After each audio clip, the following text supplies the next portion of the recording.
बच्चों last class में हमने फर्स्ट ऑर्डर रिएक्शन में जो भी रिएक्टेंट चाहे प्रोडक्ट था उसके प्रेशर से रिलेटेड हमें डेटा दिया हुआ था और उसके सहारे हमने रेट कांस्टेंट निकाला था। आज हम क्या करने जा रहे हैं कि मान लो वही सेम रिएक्शन है लेकिन इस बार उसका प्रेशर नहीं दिया, कंसंट्रेशन दिया है चाहे मोल दिया है, और हम अलग अलग टाइम पे हमारा वो रिएक्शन हो रहा है फर्स्ट ऑर्डर काइनेटिक से, और उस रिएक्शन मिक्सचर में से थोड़ा थोड़ा सा सैंपल निकाल के उसका तुम किसी दूसरे रीएजेंट से रिएक्शन कराओ, चाहे टाइट्रेशन कराओ। टाइट्रेशन कराओगे तो तुमको वॉल्यूम मिल जाएगा जो एक्सटर्नल रिएजेंट है उसका, और उस एक्सटर्नल रिएजेंट का अगर वॉल्यूम दिया रहेगा तो उस वॉल्यूम के सहारे हम अपने ओरिजिनल जो रिएक्शन है उसका रेट कांस्टेंट कैसे रिप्रेजेंट करेंगे, ये हम सीखने जा रहे हैं आज के क्लास में। ठीक है, तो देखो समझाते हैं इसको अच्छे से। हेडिंग देना, first order reactions in terms of volume of titrating reagent. जो रिएक्शन है उसके रिएक्टेंट प्रोडक्ट का वॉल्यूम नहीं, वो रिएक्टेंट प्रोडक्ट जिस रिएजेंट से रिएक्शन कराया जा रहा है, टाइट्रेशन कराया जा रहा है, उसका वॉल्यूम। फॉर एग्जांपल मान लो आपका रिएक्शन दिया हुआ है ए से बन रहा है 2B + C। ठीक है, ये रिएक्शन दिया हुआ है। फिर तुमको बोलता है कि हमने बाहर से एक रिएजेंट लिया, ये जिस कंटेनर में रिएक्शन हो रहा होगा है ना, उस कंटेनर में या तो किसी रिएजेंट को डालो, लेकिन प्रैक्टिकली उसमें नहीं डाला जाता है बल्कि उसमें से थोड़ा सा 5 ml चाहे 10 ml निकाल लो, तो जो 10 ml निकालोगे उसमें ये तीनों होगा, और उसका तुम किसी तीसरे रिएजेंट से रिएक्शन करा दो, तो वो रिएजेंट या तो तीनों से रिएक्शन करेगा, चाहे किसी एक से करेगा, चाहे 2 से करेगा, वो डिपेंड करेगा किस प्रकार का रिएजेंट है। तो हम लोग लिख रहे हैं कि रिएजेंट रिएक्ट्स विथ, सपोज करो तीनों से रिएक्शन करता है A, B एंड C, और जब ये रिएक्शन किया तो एक तो ये स्टार्टिंग में हम इसको ऐड किए है ना, टाइम जब 0 था, वॉल्यूम ऑफ रिएजेंट। जो हमारा रिएजेंट है सपोज करो 0 टाइम पे उसका वॉल्यूम इस्तेमाल हुआ V0 और T टाइम पे इसका वॉल्यूम इस्तेमाल हुआ VT। ठीक है, और क्या दिया रहेगा, जब रिएजेंट इन तीनों से रिएक्शन करेगा तो एन फैक्टर भी उसका कुछ ना कुछ होगा, रिएजेंट का भी एन फैक्टर कुछ ना कुछ हो सकता है, हमारे ABC का भी एन फैक्टर कुछ ना कुछ होगा। तो मान लीजिए आपको दिया हुआ है कि एन फैक्टर ऑफ A/B/C बराबर 1/2/3 दिया हुआ है। ठीक है, एन फैक्टर भी दे दिया है ABC का। ये अपना सवाल है, सवाल फिर से समझाते हैं। ए जो है B और C में कन्वर्ट हो रहा है, T बराबर 0 पे अगर इसका A मोल है उसमें B और C नहीं होगा, टाइम T पे A में से X टूटा, हम देखो मोल में एज्यूम कर रहे हैं क्योंकि वैसे भी तुम्हारा जो रेट कांस्टेंट आएगा वो तो V0 और VT के टर्म में आएगा, तो ये मोल जो है बाद में खुद ब खुद रिप्लेस हो जाएगा। ठीक है, A में से X टूटा तो यह आ जाएगा 2X मोल, यह आ जाएगा X मोल, और इन्फिनिटी टाइम पे फर्स्ट ऑर्डर रिएक्शन है, ये पूरा खत्म हो जाएगा, तो ये हो जाएगा 2A मोल और ये हो जाएगा A मोल। इतना तो हम लिखते ही हैं, ये सवाल का हिस्सा नहीं है, ये अंडरस्टूड है कि जब A टूटेगा तो इस तरीके से टूटेगा। क्या बोल रहा है कि A टूट रहा है और जो हमारा रिएक्शन मिक्सचर है उसमें A, B, C तीनों का जो रेस्पेक्टिव अमाउंट है वो हर मूवमेंट पे चेंज होता जा रहा है। जब हम उसका किसी रिएजेंट से रिएक्शन कराते हैं तो उस रिएजेंट का जो वॉल्यूम इस्तेमाल होता है वो 0 टाइम पे V0 इस्तेमाल होता है, T टाइम पे VT इस्तेमाल होता है, और अपना रिएजेंट तीनों से रिएक्शन करता है, ऐसा सवाल में दिया हुआ है। ठीक है, ABC का एन फैक्टर दिया है 1/2/3। तो ये बताइए कि अगर हमें V0 पता है, VT पता है और T पता है, तो इन तीनों के टर्म में इस रिएक्शन का रेट कांस्टेंट क्या होगा, जैसे हम लोग पहले भी काम किया करते थे। ठीक है, देखो इसको कैसे करेंगे। एक बात बताओ, अगर हमारा रिएजेंट तीनों से रिएक्शन कर रहा है तो क्या हम ऐसा लिख सकते हैं कि इक्विवेलेंट ऑफ रिएजेंट बराबर equivalent of A plus equivalent of B plus equivalent of C।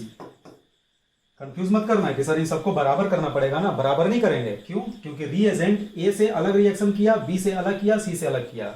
मान लो A का N1 है इक्विवेलेंट, इसका N2 है, इसका N3 है, तो इसके N1 इक्विवेलेंट से रिएक्शन करने के लिए रिएजेंट का N1 चाहिए, इसके N2 से रिएक्शन करने के लिए रिएजेंट का N2 चाहिए, और इसके N3 से रिएक्शन करने के लिए रिएजेंट का N3 चाहिए। तो टोटल रिएजेंट कितना चाहिए होगा, N1 + N2 + N3 चाहिए होगा, क्योंकि रिएजेंट इसी रिएक्शन का हिस्सा नहीं है। अगर इसी रिएक्शन में प्लस करके रिएजेंट होता तो हम बोलते कि चारों का सेम होगा, लेकिन जब रिएजेंट को तुम इसमें ऐड किए तो वो A से अलग रिएक्शन किया, B से अलग किया, C से अलग किया, और तीनों के साथ रिएक्शन करने का एन फैक्टर जो है एबीसी का वो भी तुमको अलग अलग दिया हुआ है, ठीक है। तो तुम्हें बोल रहा है यहाँ पे कि हमें मतलब वही बात है, रेट कांस्टेंट निकालना होगा, कैसे निकालेंगे। तो मुद्दा यहाँ पे ये है कि अगर अलग अलग रिएक्शन में हो रहा है, जैसे अपना जो रिएजेंट है, रिएजेंट मान लो आर है और ये रिएक्शन किया ए से, रिएजेंट जो है बी से भी रिएक्शन किया, रिएजेंट जो है सी से भी रिएक्शन किया। तो अगर ये N1 इक्विवेलेंट है, ये N2 है, ये N3 है, तो ये N1 चाहिए होगा, ये N2 चाहिए होगा, ये N3 चाहिए होगा, यानी टोटल कितना चाहिए होगा, N1 plus N2 plus N3, ठीक है। ये वाला पार्ट समझ में आ गया। अब देखो ये हमारा मेन इक्वेशन है, यहीं से हमारा सारा काम हो जाएगा। इक्विवेलेंट ऑफ रिएजेंट बराबर equivalent of A plus B plus C. अब देखिए मान लो टाइम बराबर 0 पे बात कर रहे हैं, तो रिएजेंट का आपको वॉल्यूम तो दे दिया, लेकिन इक्विवेलेंट निकालने के लिए हमको वॉल्यूम के साथ साथ नॉर्मेलिटी भी चाहिए, नॉर्मेलिटी तो नहीं दिया। तो एक काम करो, नॉर्मेलिटी को तुम एज्यूम कर लो। तो मान लो नॉर्मेलिटी रिएजेंट का हमने कैपिटल N एज्यूम कर लिया, तो इक्विवेलेंट क्या होगा, वॉल्यूम इंटू नॉर्मेलिटी। तो हम यहाँ पे लिखेंगे V0 इंटू कैपिटल N, ये इक्विवेलेंट आ गया रिएजेंट का, ठीक है। अब इक्विवेलेंट ऑफ ए लिखना है, तो इक्विवेलेंट ऑफ ए क्या होगा, n factor into number of mole, क्योंकि ए का हमें मोल पता है, मोल से इक्विवेलेंट निकालने के लिए n फैक्टर से मल्टीप्लाई करते हैं। n फैक्टर का रेशियो दिया है, तो या तो इसको x 2x 3x मान के उसके हिसाब से करो कॉमन फैक्टर लेके, लेकिन जब बाद में तुम रेट कांस्टेंट के लिए a by a minus x का रेशियो लोगे तो वैसे भी कॉमन फैक्टर को कट जाना है। तो जब उसको कट ही जाना है तो तुम्हें काम करना, जो n फैक्टर है, जो भी n फैक्टर है सॉरी जो n फैक्टर का जो रेशियो है तुम उसी को n फैक्टर ले लेना। a का n फैक्टर 1 मान लो, b का n फैक्टर 2 और c का n फैक्टर 3 मान लो। तो क्या लिखेंगे, इक्विवेलेंट ऑफ a, मोल रहा है इसका a, इसको n फैक्टर से मल्टीप्लाई कर दिया है तो इसका इक्विवेलेंट आ गया, प्लस b तो उसमें है ही नहीं, 0 टाइम पे ना b है ना c है, तो ये हो गया 0 प्लस 0। तो इक्वेशन क्या आ गया यहाँ से, a बराबर V0 इंटू n, ये हो गया इक्वेशन नंबर 1, ठीक है। अब देखो दूसरा डेटा हमें दिया है टी टाइम का,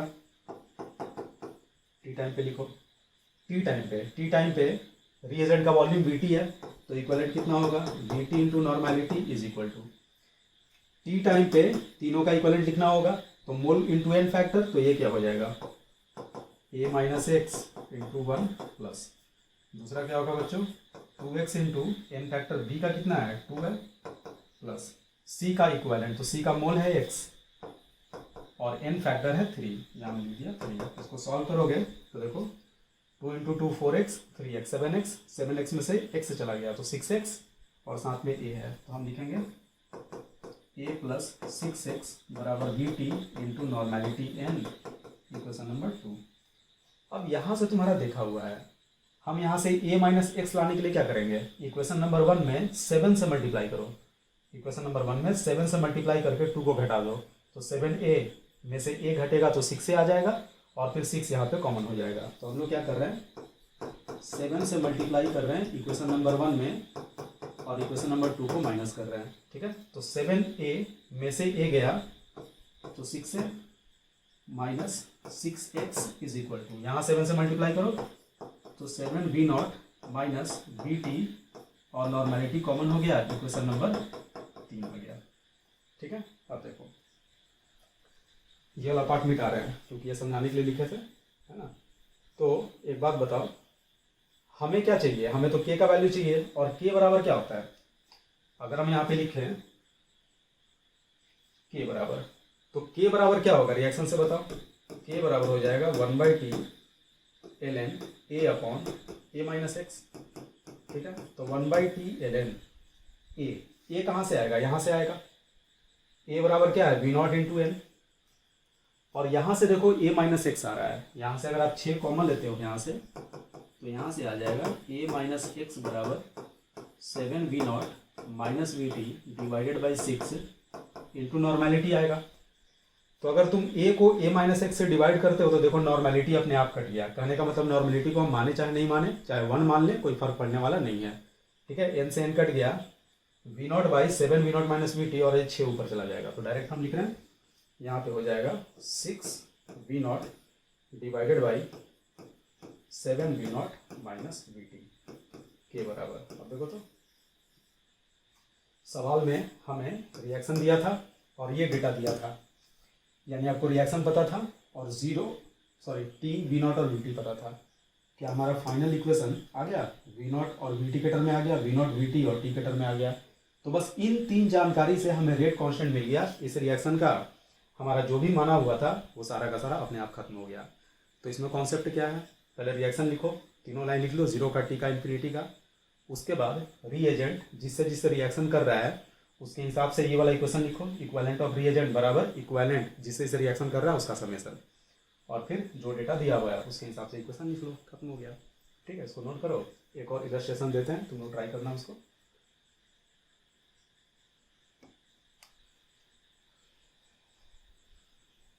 देखो बच्चों, ये देखते हैं, तो रिएक्शन दे दिया, रिएजेंट है, यही सेम सवाल है, वो पढ़ेंगे बाद में। सबसे पहले क्या सिखाएं, सबसे पहले ये लिखो कि टी बराबर 0 पे कितना था, टी पे कितना था और इन्फिनिटी पे कितना था। टी पे कितना आ जाएगा, ए में से x टूटा, ये आ जाएगा 2x, चलो यहाँ पे 3 लेते हैं, है ना, तो ये आ जाएगा 3x।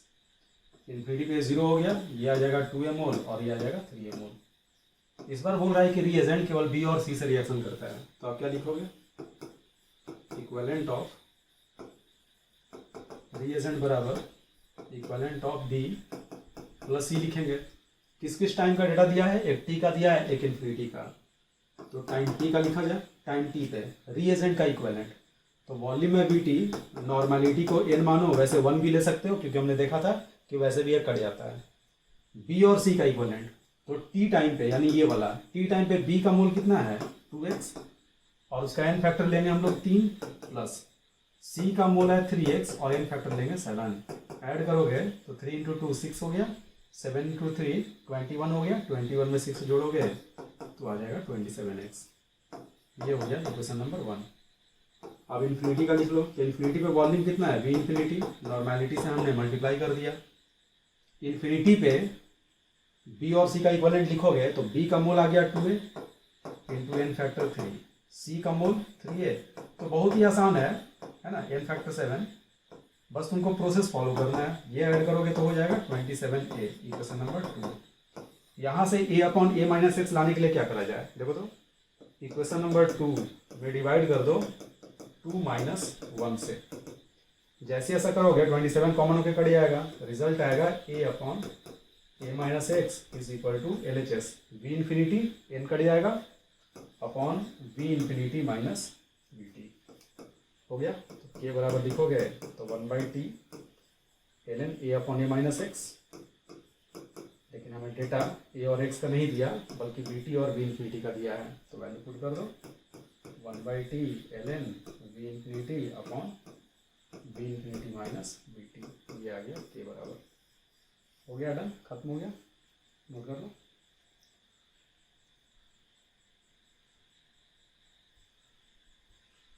देखो बच्चों, अभी जो हमने देखा उसके बेसिस पे बहुत सारा जो रियल में रिएक्शन एग्जिस्ट करता है उसका रेट कांस्टेंट निकाला जाता है। उसी में से एक एग्जांपल है एसिडिक हाइड्रोलिसिस ऑफ ईस्टर। ये हेडिंग तुम पहले भी देख चुके हो, लेकिन वो सूडो ऑर्डर रिएक्शन में था।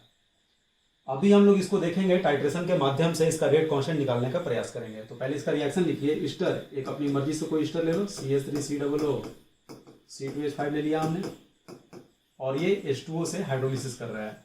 मीडियम कौन सा है, एसिडिक, तो हमने यहाँ पे H+ ले लिया जो कि कैटलिस्ट है। ये रिएक्शन में कम ज्यादा होने वाला नहीं है, इसका मात्रा जो है चेंज नहीं होगा। तो होता क्या है, H2 इस पे अटैक करेगा, बीच से टूट जाएगा और अल्कोहल और कार्बोक्सिलिक एसिड देता है, तो क्या बनेगा CH3COOH और बनेगा C2H5OH। ठीक है, फिर क्या होता है कि अलग अलग टाइम पे इसमें से छोटा सा सैंपल निकालो और उस सैंपल का टाइट्रेशन सोडियम हाइड्रोक्साइड से कराओ। ठीक है, हम लिख रहे हैं reaction mixture is titrated with, reaction mixture का टाइट्रेशन हम करा रहे हैं सोडियम हाइड्रोक्साइड सॉल्यूशन। ठीक है, और अलग अलग टाइम पे आपको वॉल्यूम दिया हुआ रहेगा सोडियम हाइड्रोक्साइड का। ठीक है, मान लो कि तुमको 0 टाइम पे वॉल्यूम V0 दे दिया, T टाइम पे वॉल्यूम Vt दे दिया और इनफाइनाइट टाइम पे वॉल्यूम V इन्फिनिटी दे दिया। तो तुम्हें इनके टर्म में इस रिएक्शन का K निकाल के लाना है। तुमको ये डेटा दिया रहेगा एग्जाम में, actual data 15 ml 20 ml 25 ml 10 minute ऐसे, तुमको पता करना होगा इसका रेट कांस्टेंट क्या होगा अगर ये फर्स्ट ऑर्डर काइनेटिक्स को फॉलो करता है तो। ठीक है, तो एक बात बताओ, सोडियम हाइड्रोक्साइड तो बेस है, तो अगर ये बेस है तो रिएक्शन किससे किससे करेगा ये बताओ। तो सोडियम हाइड्रोक्साइड बेस है तो एसिड से रिएक्शन करेगा। तो सोडियम हाइड्रोक्साइड हमारा यहाँ पे एक तो रिएक्शन करेगा H+ से, क्योंकि ये एक एसिड है कैटलिस्ट से। दूसरा करेगा कार्बोक्सिलिक एसिड CH3COOH से, और वो किसी और से रिएक्शन करने वाला नहीं है। ठीक है, तो ये दिमाग में रखोगे, जब भी सवाल सॉल्व करोगे तो इन्हीं दोनों से रिएक्शन कराओगे। फिर क्या बताए थे, लिखना शुरू करो। T बराबर 0 पे ये कितना ले लिया जाए, A मोल। H2O लिखने का कोई मतलब नहीं है। कैटलिस्ट को मान लो कि कैटलिस्ट हमारा C मोल है, CH3COOH 0, ये भी हो गया 0। टाइम T पे A में से X टूटा, कैटलिस्ट के मात्रा पे कोई फर्क नहीं पड़ेगा, ये C मोल का C मोल ही रहेगा, ये बनेगा X, ये भी बनेगा X। और इनफाइनाइट टाइम पे ये हो गया 0, कैटलिस्ट फिर से उतरा का उतना ही है, ये हो गया A मोल और ये भी हो गया A मोल। कितना हो गया बच्चों, अब क्या लिखेंगे, इक्विवेलेंट ऑफ सोडियम हाइड्रोक्साइड बराबर इक्विवेलेंट ऑफ H+ जोड़ इक्विवेलेंट ऑफ CH3COOH। वैसे तुमको ऑलरेडी शायद बताए हैं, फिर से बताए थे, जब भी तीनों डेटा दिया रहता है, तीनों data V0 VT V infinity, तो ऑलवेज K बराबर आता है 1/T ln V infinity minus V0 upon V infinity minus VT। हम चाहें तो इसका आंसर डायरेक्ट लिख सकते हैं बिना डेराइव किए हुए भी। K बराबर फाइनली आएगा 1/T, कोई भी सवाल हो जब भी ये तीनों डेटा देगा तो ऑलवेज यही आता है सॉल्व हो गया, V infinity minus V0 divided by V infinity minus VT आएगा। ठीक है, तो अभी वो डेराइव कर ही रहे हैं, देखते हैं आता है कि नहीं आता है। अगर आ गया तो तुम इसको रट जाओगे, जब भी तीनों डेटा दिया रहे डायरेक्ट इसको इस्तेमाल कर लोगे। एग्जाम में ये पूरा सॉल्व करने का टाइम ही रहेगा। ठीक है, तो इक्विवेलेंट ऑफ NaOH तीनों टाइम का दिया हुआ है, तो T बराबर 0 पे अगर लिखेंगे तो वॉल्यूम कितना है V0, नॉर्मेलिटी को कैपिटल N ले लो, is equal to equivalent H+ का, तो C मोल है और H+ का n फैक्टर 1 ही होता है, तो ये हो जाएगा C/1 प्लस इक्विवेलेंट CH3COOH का 0 टाइम पे, तो 0 टाइम पे तो CH3COOH है ही नहीं, तो उसको सीधे सीधे 0 लिख दो, तो ये बराबर आ गया C के, इक्वेशन नंबर 1। टाइम T पे सेम इक्वेशन लिखो, इसके बाद सब कुछ पता है आपको, है ना। टाइम T पे लिखोगे तो ये हो जाएगा VT इंटू नॉर्मेलिटी बराबर टाइम T पे, ये तो C ही है, तो C/1 प्लस CH3COOH कितना है तो X है, X/1, ये बराबर आ गया C + X के, इक्वेशन नंबर 2। इन्फिनिटी पे लिखोगे V infinity into N is equal to C/1 plus infinity पे CH3COOH का A मोल है, A/1 आ गया, ये लिखोगे तो आ जाएगा C + A, इक्वेशन नंबर 3। अब एक काम करो, इक्वेशन नंबर 3 में से 1 को माइनस करो और इक्वेशन नंबर 3 में से 2 को माइनस करो और दोनों का रेशियो ले लो और देखो क्या होता है। तो 3 में से 1 को माइनस किए तो C में से C हट गया, तो बचा क्या, केवल A बचा डिवाइडेड बाय 3 में से 2, तो C से C हट गया, A में से X गया, तो A - X आ जाएगा, RHS हो गया। LHS में क्या आएगा, तो V इन्फिनिटी गुना N, रेशियो में तो N कट जाएगा, तो V इन्फिनिटी इक्वेशन नंबर 1 को माइनस किए हो तो V infinity minus V0, RHS में आ गया V infinity minus V0 divided by V infinity minus VT। यही बोल रहे थे हम लोग, ये बराबर क्या लिखोगे 1/T ln A upon A - X, और A अपॉन A - X का वैल्यू यहाँ से पुट कर दो, आ गया तुम्हारा आंसर। ठीक है, आ गया समझ में। तो जब भी इस तरह का सवाल दे तुम ये फॉर्मूला डायरेक्ट इस्तेमाल कर सकते हो। ठीक है, नोट कर लो।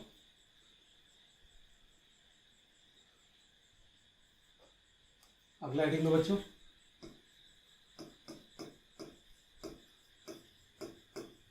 Decomposition of H2O2 solution. Basically decomposition H2O2 का होता है, किस प्रकार से होगा, H2O2 टूटेगा तो आएगा H2O प्लस हाफ O2। ठीक है, तो देखो ये जो रेट, इसका हम रेट कांस्टेंट जब निकालेंगे तो निकालने का 2 तरीका होता है। एक तो वॉल्यूम वाले तरीके से, बाहर से पोटेशियम परमैंगनेट यानी KMnO4 ऐड कर दो, उससे रिएक्शन करेगा और जिस तरीके से अभी हम पढ़े हैं उससे निकल जाएगा। दूसरा तरीका है ऑक्सीजन का वॉल्यूम मेजर करके कर लो, ऑक्सीजन का जो भी वॉल्यूम आ रहा है अलग अलग टाइम पे उसको मेजर करके भी तुम निकाल सकते हो। ठीक है, तो देखो लिखो rate kinetics of this reaction can be studied by titration with KNO4 solution. ठीक है, ये पहला हुआ। तो क्या करोगे, सबसे पहले रिएक्शन को लिख लो, बहुत इंपॉर्टेंट है, इसका रिजल्ट याद रखना। H2O2 बराबर H2O plus half O2। KNO4 से टाइट्रेशन हुआ, जाहिर सी बात उसका वॉल्यूम दिया रहेगा, तो आपको दिया हुआ है टाइम t 0, वॉल्यूम V0 दे दिया, और टाइम t पे वॉल्यूम मान लो VT दे दिया। किसका वॉल्यूम दे दिया, तो जिससे टाइट्रेशन करा रहा है, यानी KNO4 का दे दिया। यूजुअल काम करोगे जो पहले किया करते थे, E बराबर 0, ये कितना आ जाएगा A मोल, ये 0 हो गया, 0 हो गया, टाइम t पे कितना A माइनस x, ये हो जाएगा x/2, और इन्फिनिटी पे आ जाएगा 0। वैसे इन्फिनिटी लिखने की जरूरत नहीं है क्योंकि 0 और t का ही दिया है, तो ये A हो गया और ये हो गया A/2। अब बता, KNO4 जो है वो केवल हाइड्रोजन पेरोक्साइड से रिएक्शन करता है, तो हम लोग लिखेंगे इक्वेलेंट ऑफ H2O2 बराबर इक्वेलेंट ऑफ KNO4। वैसे तो तुमको पता है कि एसिडिक मीडियम में KNO4 का n फैक्टर 5 होता है, क्योंकि +7 से +2 में जाएगा, और H2O2 का n फैक्टर जो होता है ना, अगर KNO4 का रिडक्शन हो रहा है तो H2O2 का ऑक्सीडेशन होगा, ऑक्सीडेशन अगर H2O2 का होगा तो O2 में जाएगा, और अगर O2 में जाएगा तो n फैक्टर इसका 2 होगा। लेकिन कोई फर्क नहीं पड़ता, अगर तुम n फैक्टर दोनों का x और y चाहे n1 और n2 भी मान लो तो वो कॉमन होके कट ही जाएगा रेशियो में। ठीक है, तो हम लोग रियल ही ले रहे हैं वैसे तो, लेकिन तुम नोटिस करोगे कट जाएगा। ठीक है, तो लिख दे रहे हैं, ये तुमको पता होगा रेडॉक्स टाइट्रेशन से n फैक्टर ऑफ H2O2 2 है, और n factor of KNO4 medium नहीं दिया तो हम लोग अपनी मर्जी से एसिडिक मीडियम ले रहे हैं। एसिडिक मीडियम में इसका n फैक्टर 5 आता है, क्योंकि 7 से 2 में जाता है, ऑलरेडी पता है आपको। तो बताओ यहाँ पे क्या आएगा, t बराबर 0 का डेटा दिया है, t बराबर 0 पे H2O2 A मोल है, A गुना n फैक्टर 2 हो गया। KNO4 का वॉल्यूम दिया है V0, तो V0 को हम मल्टीप्लाई कर देंगे नॉर्मेलिटी से। क्या नोटिस किया, n फैक्टर से कोई फर्क ही नहीं पड़ा, क्योंकि हमने तो नॉर्मेलिटी एज्यूम कर लिया, तो n फैक्टर कुछ भी रहा है KNO4 का, मीडियम एसिडिक हो चाहे बेसिक हो चाहे न्यूट्रल हो, उससे कोई फर्क नहीं पड़ता है। यही रीजन है कि मेंशन नहीं किया है। ठीक है, पहला इक्वेशन। दूसरा इक्वेशन टाइम t पे, टाइम t पे क्या आएगा, तो t टाइम पे H2O2 कितना है A minus x, n factor से मल्टीप्लाई कर दो। KNO4 कितना है VT, मल्टीप्लाई कर दो VT into normality, equation number 2 आ गया।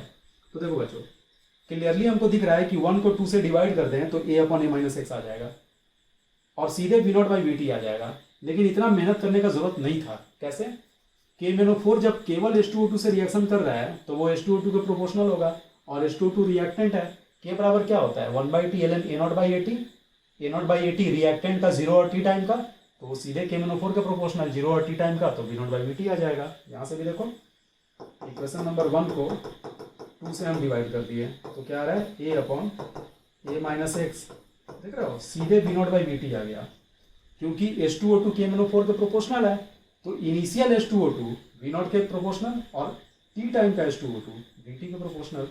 तो यहाँ से अगर आप अब K लिखोगे, K बराबर 1/T ln A/A minus x, तो ये हो जाएगा 1/T ln V0/VT। याद रखना, बहुत इंपॉर्टेंट है, डायरेक्ट सवाल इससे पूछता है, वेरी वेरी इंपॉर्टेंट। ठीक है, तुमको KNO4 का वॉल्यूम दे देगा 25 ml 15 ml, इस तरह से डायरेक्ट K सीधे निकाल दो, टाइम वैल्यू पुट, टाइम का वैल्यू पुट करो, V0 पुट करो, VT पुट करो, डायरेक्ट तुम्हारा रेट कांस्टेंट आ जाएगा। किस रिएक्शन का, H2O2 के डिकम्पोजिशन का रेट कांस्टेंट आ जाएगा। ठीक है, नोट करो इतना। चलो 2 करके अगला लिखो बच्चों, second, rate kinetics of this reaction can be studied by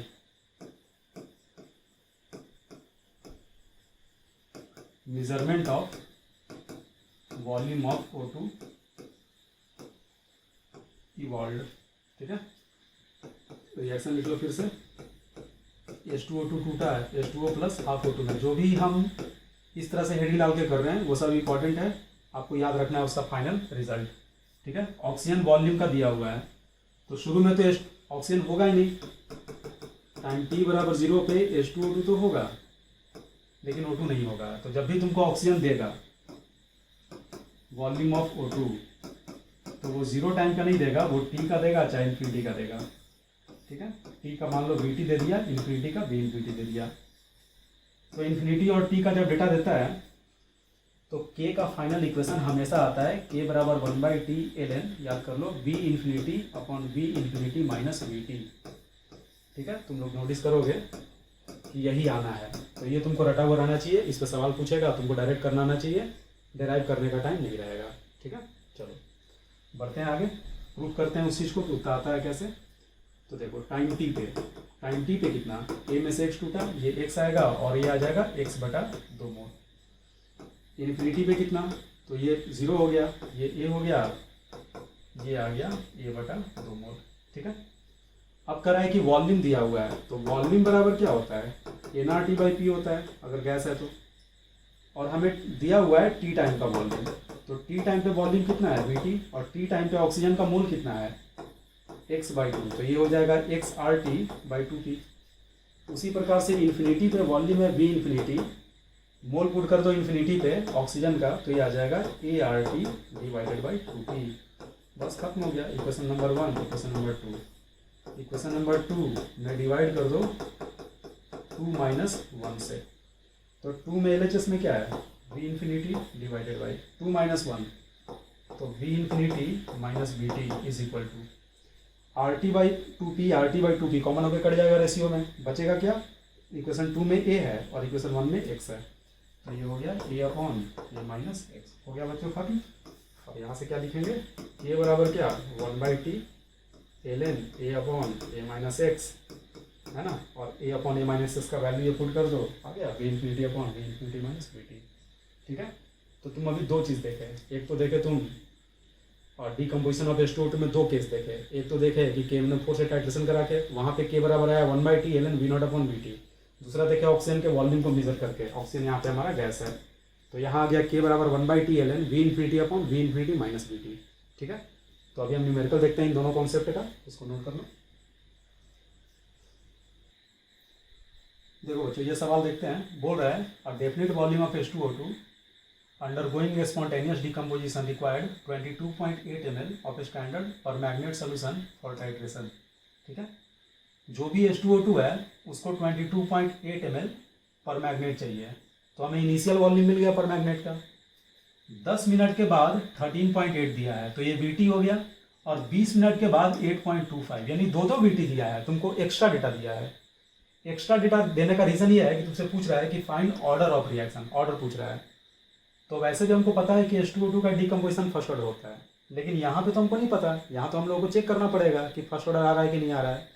तो चेक करने का तरीका क्या होता है, तो चेक करने का तरीका होता है कि पहले तुम अपनी मर्जी से मान लो कि रिएक्शन 0 ऑर्डर है।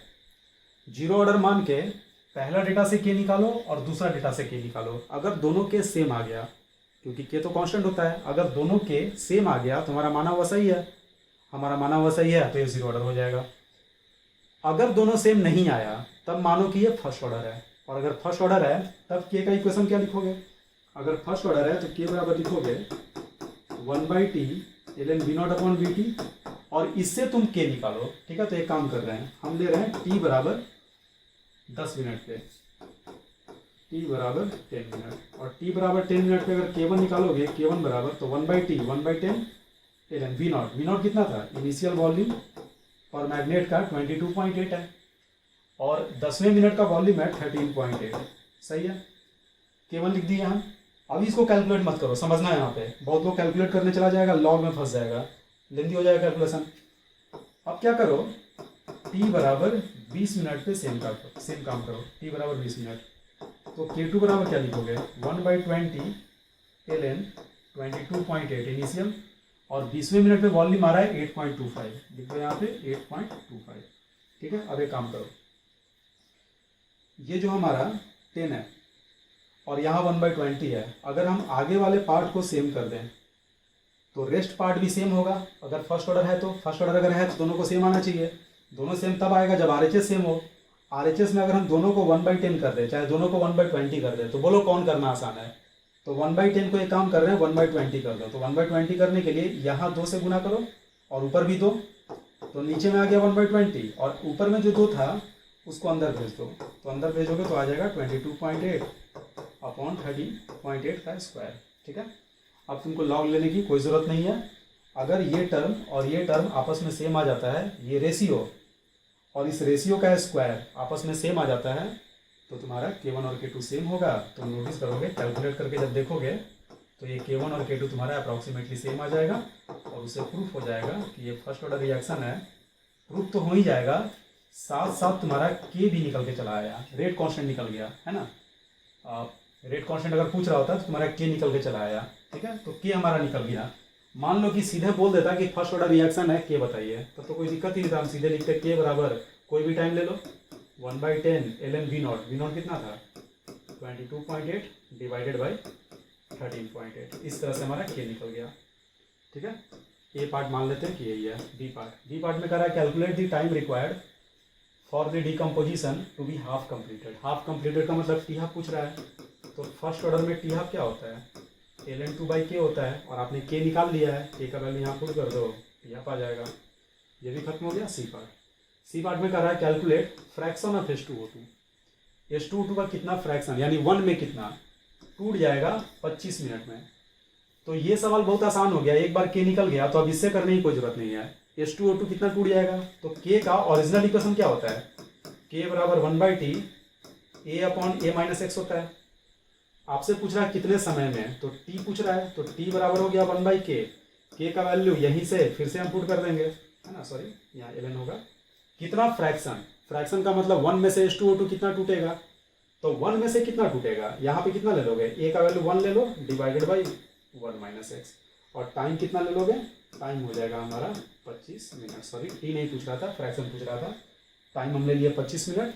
इसको सॉल्व करोगे तो x निकल के आ जाएगा, थोड़ा लेंदी जाएगा ये 25, है ना। K तुम्हारा निकल ही चुका है, 25 गुना K, 11 को लॉग में चेंज करोगे तो आ जाएगा 2.303, और लॉग को लेफ्ट साइड में भेजोगे तो ये हो जाएगा anti log is equal to 1/1-x। इसको सॉल्व करो और यहाँ से x निकाल दो, वही आपका आंसर हो जाएगा।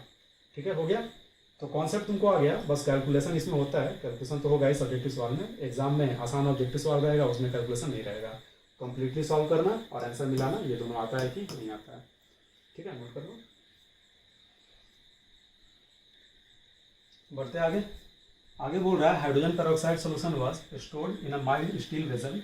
An experiment with 100 ml of a solution gave 10.31 ml of O2 after 5.1 days। ये ऑक्सीजन के वॉल्यूम के बेसिस वाला है। तो ऑक्सीजन के वॉल्यूम के बेसिस पे हम K बराबर क्या लिखा करते थे, ऑक्सीजन के वॉल्यूम के बेसिस पे हमारा K जो आता था बच्चों, K बराबर आता था 1/T ln V∞ upon V∞ minus VT, जहाँ पे V∞ इनफाइनाइट टाइम का ऑक्सीजन का वॉल्यूम था और VT था T टाइम का। वैल्यू पुट कर दो 1/T, T कितना है 5.1 days ln V∞। तो लास्ट लाइन पढ़ो, तो लास्ट लाइन में बोल रहा है on complete decomposition H2O2 sample gave 46.34 ml। तो कंप्लीट डिकम्पोजिशन का मतलब इनफाइनाइट पे, तो V∞ का वैल्यू हो गया 46.34 डिवाइडेड बाई 46.34 माइनस VT। तो 5.1 डेज में कितना वॉल्यूम है 10.31। यहाँ से आप सॉल्व करके K निकाल लो। ठीक है, K निकल गया हमारा। क्या पूछ रहा है, फाइंड हाउ लॉन्ग, कितना टाइम लगेगा, है ना, before the loss of 20 ml oxygen occurs. 20 ml oxygen evolve हो, उसमें कितना टाइम लगेगा, T पूछ रहा है। तो T बराबर हो जाएगा 1/K ln V∞ upon V∞ minus VT is equal to 1/K। K का वैल्यू यहाँ जो भी निकल कर आया पुट कर दो यहाँ पे। V∞ फिर से कितना होता ही 46.34 डिवाइडेड बाई 46.34 माइनस, ये वो समय है जिसमें 20 ml ऑक्सीजन इवॉल्व हुआ, तो VT का वैल्यू कितना 20 रख दोगे। यहाँ से सॉल्व करके आपका T निकल के चला आएगा, नोट कर दो। तो आज की क्लास हमारी यहीं पे ख़त्म होती है। अगले क्लास में हम लोग इसी तरह से और भी अलग प्रॉपर्टी देखेंगे। 2 प्रॉपर्टी हमने देख लिया, प्रेशर के सारे फर्स्ट ऑर्डर को देख लिया, वॉल्यूम के सारे फर्स्ट ऑर्डर को देख लिया। अगले क्लास में ऑप्टिकल कंपाउंड का, अगर फर्स्ट ऑर्डर रिएक्शन में ऑप्टिकल कंपाउंड है, ऑप्टिकली एक्टिव कंपाउंड है, तो किस प्रकार से उसका जो एंगल ऑफ रोटेशन होता है उसके सहारे हम रेट कांस्टेंट को निकालते हैं, ये हम अगले क्लास में देखेंगे। ठीक है। तो मिलते हैं अगले क्लास में।